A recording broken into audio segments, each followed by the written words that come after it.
Et salut à tous, aujourd'hui on se retrouve pour un petit test d'un nouveau boîtier qu'on m'a prêté, ou qu'on va me prêter pour l'occasion. Et vu que j'en avais marre d'être un peu tout seul sur mes tournages, de faire ça tout seul, soit dans le studio, soit en extérieur, aujourd'hui je suis avec Cyril, des tests de Cyril, si vous ne connaissez pas la chaîne, excellente chaîne tech. Et aujourd'hui il m'amène le ZVE10 en test. On va voir un petit peu tout ça, on va voir ce que ça donne. Il nous donnera aussi son avis, parce que lui il a utilisé du coup beaucoup plus que moi, vu que moi je ne l'ai jamais eu dans les mains. On regarde ça tout de suite, c'est parti. Eh ben c'est fini, et merci. Bah, bonne journée.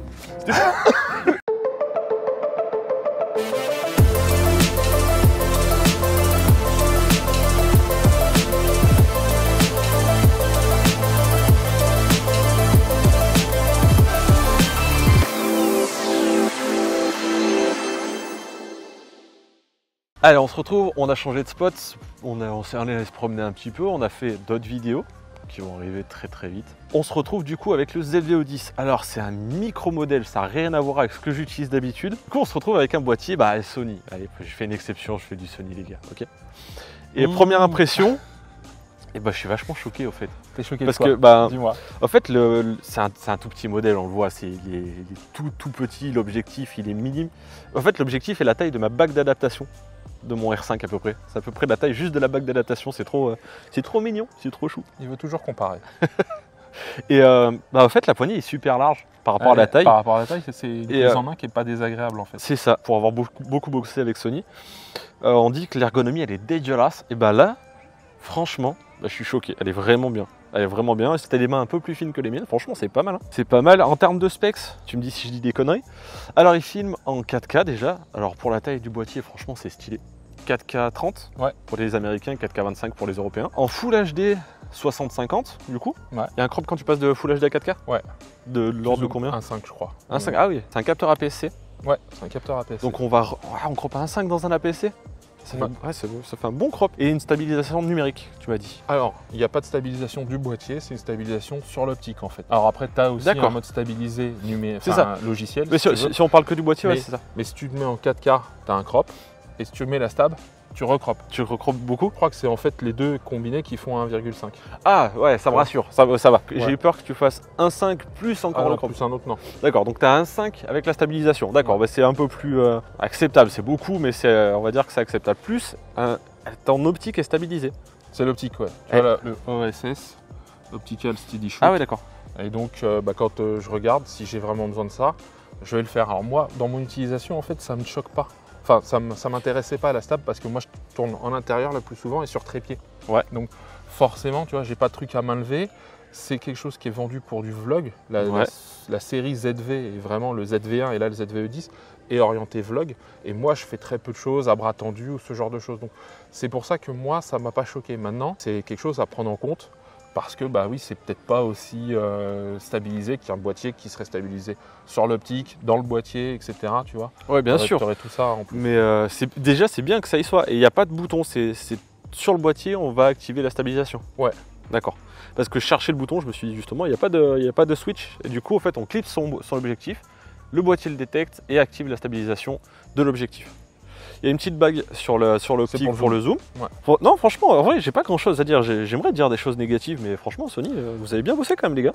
Pour cette taille, c'est sur la connectique en fait. Tu vois, c'est tout bête. Mais moi, j'ai un compact, parce que pour moi, c'est de la taille d'un compact, alors avec objectif interchangeable.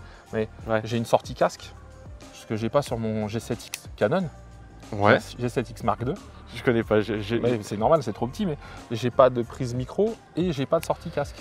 Alors là, du coup, pour te compléter, donc on a le sortie micro, on a un USB type C, donc pour la charge, ça. Ouais, ça fait la charge et le transfert de données. Ok. Un HDMI, alors ça par contre, mais ça ils peuvent pas faire autrement, mais c'est une micro. Alors ça, va falloir se méfier, parce que si on veut rajouter un écran ou un truc comme ça, la fiche est vraiment petite. Mais en même temps, sur un boîtier de cette taille-là, on peut pas mettre un gros HDMI non plus, quoi. Ça aurait été compliqué. Mais allié. Elle a le mérite d'y être, on peut mettre un moniteur externe. Franchement, c'est cool. Et du coup, un casque pour monitorer. Ouais, c'est ça, pour faire du vlog, pour faire même de la petite prod ou des trucs comme ça, il a tout ce qu'il faut, ce boîtier, au fait. Pour faire une seconde caméra, peut-être, tu vois, pour avoir un plan plus large, ce genre de choses. Il y a une griffe flash. Ouais. Moi, j'utilise pas forcément, mais sur lequel on pourrait mettre soit une lumière. Moi, parfois, je mets mon petit récepteur des Holy Land. Ouais. Oui. Il met la griffe flash de son micro. Voilà. Rode. Holy Land. Et dessus, du coup, il y a un micro intégré. Ouais. C'est ça? Qui est fourni, et c'est ce que je disais dans le déballage, en fait, c'est tu as une bonnette anti-vent. Ouais. Et c'est hyper rare que sur ce type d'appareil, des bonnettes anti-vent soient fournies. Ouais. Ce qui veut dire que c'est vraiment très orienté vidéo. Parce qu'en photo, la bonnette anti-vent, on s'en fout. Ouais, un peu, ouais. Et donc c'est vrai que c'est quelque chose qui, comment dire, moi, m'a bien surpris. Et je suis plutôt content parce qu'elle fait bien le travail et puis elle a été améliorée d'après ce que j'ai compris par rapport aux ZV1. Alors autre chose, moi à la base je viens des Sony A7S2 et ils avaient un écran qui s'ouvrait seulement. Un flip. Ouais, c'est ça. Et là, il y a un écran, forcément, vlog oblige, mais il y a un écran orientable qui a l'air franchement quali. Ça fait vraiment penser à l'écran de la 7S3 ou même du R5. Ça a l'air vraiment propre. Il y a de la résistance, c'est pas tout mou. Ça tient bien. L'écran est beau, de belle taille. Il y a un défaut majeur sur l'écran. Alors, je ne l'ai pas allumé, hein, donc je sais pas encore vraiment. Les menus Sony, tout ça, j'ai pas pu encore voir. Mais il y a un. Ouais, il y a un défaut que tu m'as expliqué juste avant. Sur l'écran, tu peux nous en parler? C'est le tactile en fait. Il est tactile sans être tactile. C'est comme ça que je le définis. C'est-à-dire que, par exemple, pour choisir un point de focus quand tu es en vidéo, tu peux le faire, tu appuies, et puis pour le retirer, tu as une petite croix et tu vas le chercher. Ça, nickel, ça fonctionne très bien.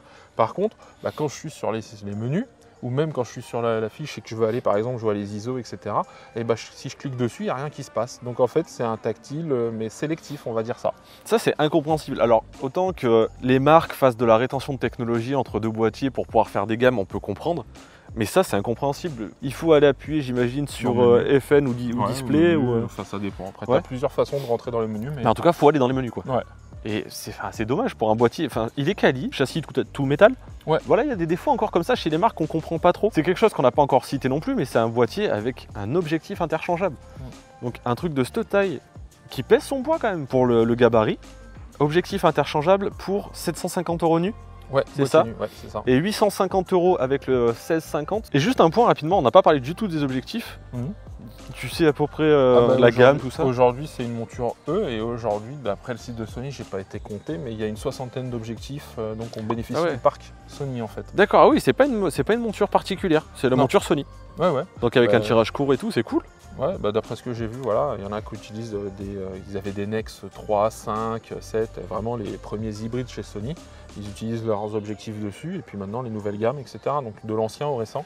Ça, je trouvais que c'était intéressant qu'ils gardent ce côté longévité de leur gamme, tu vois. D'accord. Voilà. Par contre, après, en termes de prix, les objectifs Sony, quand on veut taper dans du...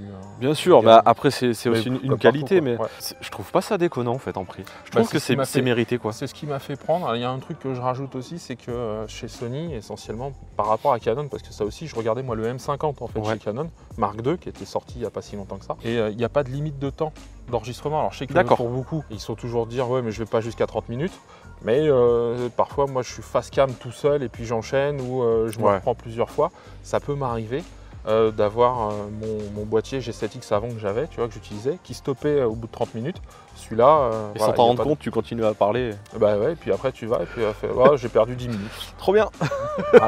Non, ça va, pour les créateurs de contenu en fait, c'est un bon petit boîtier, quoi. Ouais.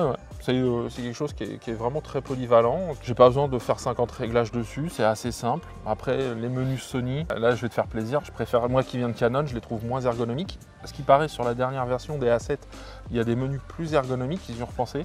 Ils sortent celui-là. Alors après, je l'entends. Je vais pas mettre toute la techno. Non, moi je tourne souvent avec un A7S3 et une FX3, les menus c'est pas vrai. Ils sont moins pourris. Non, vraiment, Sony, leurs menus sont nuls. C'est dommage parce que, en fait, il manque pas grand chose à Sony pour faire des boîtiers parfaits à chaque voyage, quoi. L'ergonomie est pas très bonne et vraiment, sur celui-là, je trouve qu'ils ont fait un super effort. Les menus sont pas très bons, mais après, en termes de qualité optique, de vidéo, de photos et tout, c'est irréprochable, quoi. Franchement, je le sens. Après, bon, ça fait pas si longtemps que ça que je l'utilise à fond, etc. Il y a encore des petits trucs au niveau du focus. Le focus est très bon, il y a un mode produit. Donc ça c'est vraiment bien parce que quand tu le mets devant, il comprend qu'il faut qu'il fasse le focus sur ce qui est en avant-plan. C'est ce que tu m'expliquais tout à l'heure, c'est ça, tu as un mode spécifique qui va faire des focus. Direct, Et tu as un mode aussi, tu as un bouton directement pour flouter ton arrière-plan, c'est-à-dire qu'il se met à la plus grande ouverture d'un coup. Si quand tu veux vlogger, tu veux vraiment que les gens se concentrent sur toi ou au contraire. D'accord. Donc tu peux passer vraiment je fais une bêtise, d'un F8 à un F4 comme ça. D'accord. En un seul bouton. Je trouve ça plutôt intéressant. Ah, donc il y a pas mal de modes assistés justement orientés très créateurs, quoi. Ouais, c'est vraiment prévu pour ça et c'est vraiment intéressant. Maintenant, Je pense que comme toute marque, il y a des choses qui peuvent améliorer, mais c'est de l'entrée de gamme, quoi. Je tacle un peu Sony, un peu les marques et tout, mais en tant que professionnel, je trouve ça dommage qu'en fait, ils fassent des erreurs comme l'écran tactile. C'est triste d'en arriver là. Après, c'est juste pour être tatillon, vraiment, sans l'avoir allumé, sans l'avoir utilisé comme ça, juste en termes de placement de boutons, en termes d'écran et tout ça. Ça a l'air franchement d'être un super boîtier, quoi. Ouais, alors il y a un truc que je comprends pas par contre, c'est, tu vois, tu as deux boutons. Tu as un bouton pour le rec et un bouton pour normalement la mise au point ou la photo. Quand tu es en mode vidéo, si tu appuies sur ce bouton-là, il te fait pas de photo. Il sert à quoi le bouton du coup? En vidéo, il va te servir à faire une mise au point, à le sortir du mode veille, etc. Mais il va pas te faire de photo. Faut que tu t'arrêtes, que tu te mettes en mode photo. Tu vois, tu as un curseur là, tu appuies. Et puis derrière, eh ben, tu vas pouvoir faire ta photo, mais tu as vraiment deux modes et tu peux pas faire les deux en même temps. D'accord. Il faut vraiment penser à switcher en fait. Ok. Tu vois, c'est juste ça, moi qui me. Alors que j'ai mon Canon où j'ai un bouton pour la photo, un bouton pour la vidéo, et quand j'appuie sur la vidéo, il me fait une vidéo, et puis quand je l'arrête et que je fais une photo, j'appuie sur la photo, et j'ai pas besoin de changer de mode en fait. Ouais, ça, pareil sur le R5 aussi. Ouais. C'est un petit truc, tu vois, voilà, je comprends pas trop, mais pourquoi c'est comme ça, mais c'est pas grave. On s'y fait. Et si trois qualités, trois défauts, vraiment ce qui t'a marqué le plus sur ton utilisation, toi? Les qualités, ça va être l'autofocus, ça va être la simplicité d'utilisation, franchement sortie de boîte. Et puis moi je le dis, une de ces qualités, c'est son prix aujourd'hui. Pour quelque chose avec objectif interchangeable, moi je le dis, le ZV1 qui est un compact, il est à 700 €. Tu rajoutes 50 € et t'as un truc avec qui va être plus évolutif. Donc moi franchement, c'est ce que je dis. Alors plus compact le ZV1, mais voilà, ça c'est ces trois qualités. Au niveau des défauts, les menus, l'écran tactile, c'est un peu compliqué. Et ça, il faut que je creuse un petit peu. Et dans mon retour d'expérience dans quelques semaines, je vais vraiment faire. Mais il y a de la surchauffe en 4K30. Oh, de la surchauffe chez Sony, ça? C'est pas trop bien, dis donc. Le troll. Non, mais ça m'est déjà arrivé, voilà, quand je fais des longues sessions où je vais avoir un avertisseur et à un moment il va se couper. Alors que j'ai de la batterie, j'ai de la mémoire, mais il va se couper, donc il y a aussi de l'overheat sur celui-ci. D'accord. Il faut que je pousse pour savoir au bout de combien de temps après, ça se déclenche. Après, vu la taille du boîtier, c'est pas étonnant non plus. Hein. La 4K sur un boîtier aussi fin, c'est pas étonnant qu'à terme ça chauffe. Ça me choque pas plus. Et la batterie, non? Ça fait pas partie des défauts pour toi?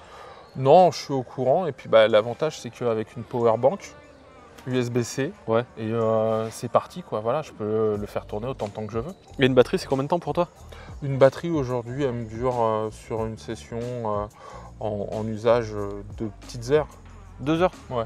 Ah, pour un petit compact, c'est pas si mal.